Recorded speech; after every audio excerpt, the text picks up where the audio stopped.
c'est Julien. Alors aujourd'hui, unboxing de la carte mère MSI X370 Gaming Pro Carbon. Donc c'est une carte mère au format ATX pour Ryzen de première génération. Donc ici le BIOS a été mis à jour par le site marchand pour accueillir les Ryzen de deuxième génération. Ici il y a un 2600X. Je donnerai les caractéristiques du processeur par la suite. Donc là je vais mettre la carte mère de côté histoire de montrer l'intégrité du packaging.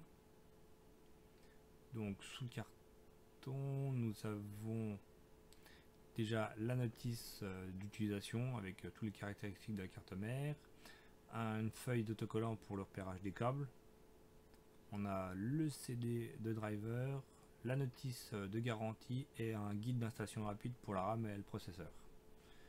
Voilà.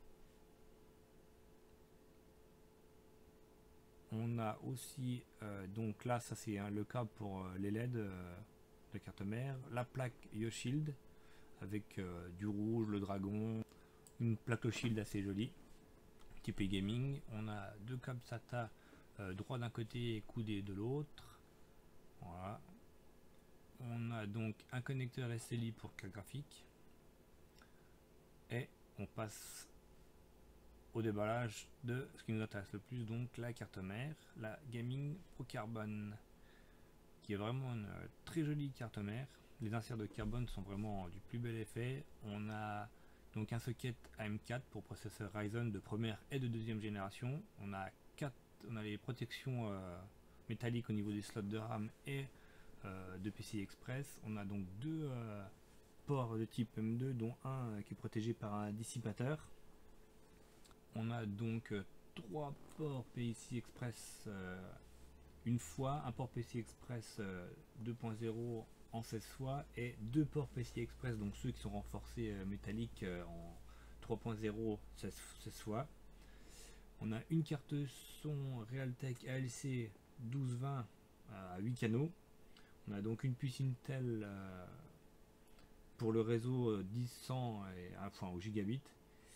On a 6 SATA 6 gigabits, donc deux ports M2 en 4 fois. On a 6 connecteurs pour ventilateur, on a 14 USB au maximum, 6 USB 2, 3 USB 0.0. Voilà les dimensions de la carte mère, donc c'est du classique, du 305 par 244. Allez, on continue l'unboxing par le processeur, hein. Ça remonte directement sur la carte mère. Donc c'est un Ryzen 5 2600X, donc c'est un processeur de deuxième génération en architecture Zen+. Donc il y a une fréquence de base à 3,6 GHz, ça peut monter à 4.2 en boost. Donc là je déballe déjà le dissipateur Wayspire Edition. Donc c'est le dissipateur fourni avec, mais je l'utiliserai pas, c'est juste pour vous le montrer en vidéo. Voilà, donc un dissipateur qui peut dissiper donc les 95 watts de TDP de notre processeur. Bon voilà, un ventilateur axial classique. Donc on passe maintenant à ce qui nous intéresse le plus, donc le processeur, donc notre Ryzen 5 2600X, donc 6 cœurs 12 threads.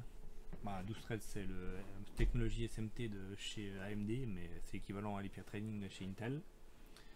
Donc ce que j'ai pas dit, c'est qu'on a un cache L2 de 3 Mb et un cache L3 de 16 Mb, compatible avec les chipsets B450 et X470 normalement. Mais chez AMD, les chipsets d'ancienne génération sont aussi compatibles. Il y a 2-3 technologies qui ne fonctionneront pas, mais pour le gain en performance qui est anodin. Compatible DDR3 jusqu'à 2933 MHz. Voilà, donc rien de plus sur ce processeur. Voilà, on va passer au montage du processeur sur la carte mère. Donc voilà, on se retrouve pour le montage du pros, donc très simple. Donc, voilà, on déverrouille le petit taquet, on voit pas bien, désolé. Voilà, ensuite on prend donc notre 2600X. Alors on regarde sur le processeur, il y a toujours, que ce soit chez Intel ou chez AMD, une petite flèche d'indication d'orientation de processeur, et il y a exactement la même chose, voilà, cette flèche là, et il y a la même sur la carte mère.